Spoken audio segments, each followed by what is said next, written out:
घटता पोजीशन अब टीवीशन लगाई जी ए आमा जी पढ़तानी तो पढ़ाई जी ए आमा जी हमारा रजऊ के पढ़ाई जी ए आमा जी।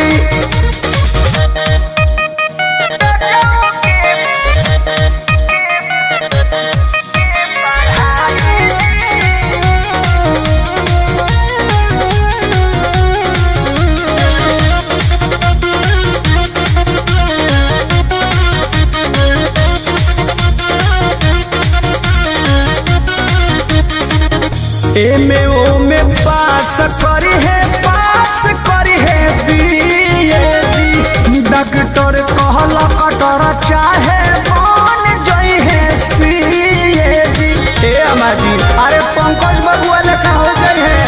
एमे ओमे पास करी है बीएडी डॉक्टर कहला कटर चाहे बन जई है सीएडी कृष्णा दे दरदी पर मनु के सिखाई जी ए आमा जी ए जी कृष्णा दे दरदी शंकर याद के सिखाई जी ए आमा जी पढ़तानी तो पढ़ाई जी ए आमा जी कि हमारा पियऊ के पढ़ाई जी ए आमा जी।